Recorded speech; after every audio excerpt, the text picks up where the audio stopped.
जय हिंद दोस्तों, स्वागत है आपका ईडीयू फॉर इंडिया के प्लेटफॉर्म पर।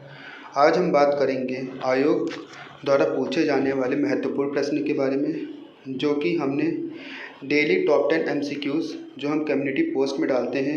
यह एक क्विक रिवीजन सीरीज़ होगा, तो चलिए शुरू करते हैं। पहला प्रश्न हमारा, निम्नलिखित में से कौन सा चांद यानी चंद्रमा का पर्यायवाची नहीं है? पहला ऑप्शन है द्विजराज, दूसरा पूषा, तीसरा तारकेश्वर और चौथा अमृत निधान। तो इसका सही उत्तर होगा बी पूषा। अगले प्रश्न पे चलते हैं। अगला प्रश्न है, प्रतीप का सही पर्याय है? तो इसके ऑप्शंस हैं ए विरुद्ध, बी प्रकाशित, सी उज्ज्वल और डी प्रतिशोध। तो इसका सही उत्तर होगा ए विरुद्ध। अगले प्रश्न पे आते हैं। अगला प्रश्न है, उपाध्याय शब्द किस शब्द का तत्सम है? तो इसके ऑप्शन है ए ओझा, बी उपाधि, सी ओझा और डी ओझल। तो इसका सही उत्तर होगा ए ओझा।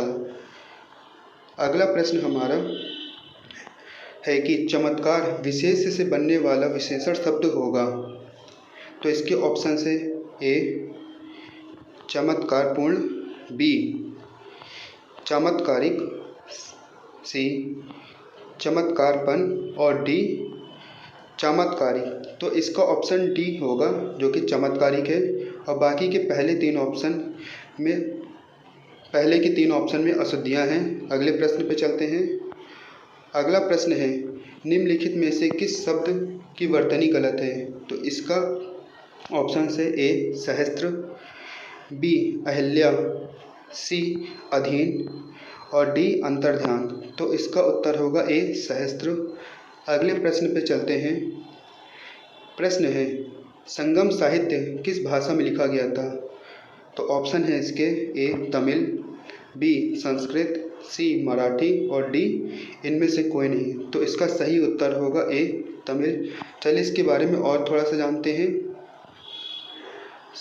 संगम साहित्य में सुदूर दक्षिण के 3 राज्य चोल, चेल एवं पांड्य की संस्कृति आती है। संगम काल के साहित्य की भाषा तमिल है। संगम साहित्य के कुछ प्रमुख ग्रंथ हैं, जो कि इस प्रकार हैं। तोरकप्पियम, एतुकोते, शिल्प पदारिकारम, मणिमेखले, जीवक चिंतामणि आदि। अगले प्रश्न पे हम आते हैं। प्रश्न है, सुदर्शन झील का निर्माण किसने कराया था? इसके विकल्प हैं ए तुस्फाक, बी पर्णदत्त, सी पुष्पगुप्त वैश्य और डी चक्रपालित। तो इसका सही उत्तर होगा सी पुष्पगुप्त वैश्य। सुदर्शन झील का निर्माण चंद्रगुप्त मौर्य के शासनकाल में सौराष्ट्र के गवर्नर पुष्पगुप्त वैश्य द्वारा कराया गया था। यह जानकारी शक शावक रुद्रदामन के जूनागढ़ अभिलेख 150 ईस्वी से मिलता है। इस अभिलेख से यह भी पता चलता है कि अशोक के शासनकाल में ही इसी झील का पुनर्निर्माण कराया गया था। अगले प्रश्न पे आते हैं। प्रश्न है, गांधी इरविन समझौता किस वर्ष हस्ताक्षर हुआ था?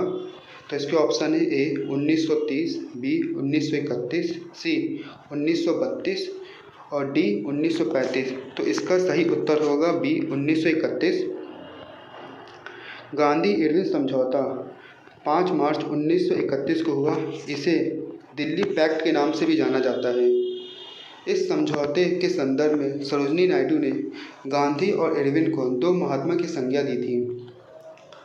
अगले प्रश्न पे आते हैं। प्रश्न है, सर्वोच्च न्यायालय के न्यायाधीश किस आयु में सेवानिवृत्त यानी रिटायरमेंट लेते हैं? तो इसके ऑप्शन है ए 58 वर्ष, बी 60 वर्ष, सी 62 वर्ष और डी 65 वर्ष। तो इसका सही उत्तर होगा डी 65 वर्ष। सर्वोच्च न्यायालय के न्यायाधीश की रिटायरमेंट की जो एज होती है वो 65 वर्ष होती है, परंतु राष्ट्रपति के आदेश से भी सर्वोच्च न्यायालय के न्यायाधीश को हटाया जा सकता है, लेकिन इसकी कुछ कंडीशंस होती हैं। जैसे जब सर्वोच्च न्यायालय के न्यायाधीश पर किसी कदाचार या असमर्थता के कुछ आरोप लगेंगे, जिसके बाद संसद के प्रत्येक सदन में जो वहाँ की कुल संख्या होगी उसके बहुमत तथा मत देने वालों के सदस्यों की कम से कम जो संख्या होगी वो 2/3 होगी। उसके बाद ही राष्ट्रपति के समक्ष उस सत्र को रखा जाएगा। जब राष्ट्रपति उस पर अपना हस्ताक्षर, अपना मत देगा तो सर्वोच्च न्यायालय के न्यायाधीश को हटाया जा सकेगा। अगला प्रश्न है 29वां सरस्वती सम्मान पुरस्कार किसे दिया गया? इसके ऑप्शन है ए पद्मा सचदेव, वासुदेव मोही, निर्मल अंजान और डी विक्रम सेठ। तो इसका सही उत्तर होगा वासुदेव मोही। 16 जनवरी 2020 को प्रसिद्ध सिंधी साहित्यकार वासुदेव मोही को वर्ष 2019 के 29वें सरस्वती सम्मान से सम्मानित किया गया था। उन्हें यह पुरस्कार उनके कहानी संग्रह चकबुक के लिए दिया गया था।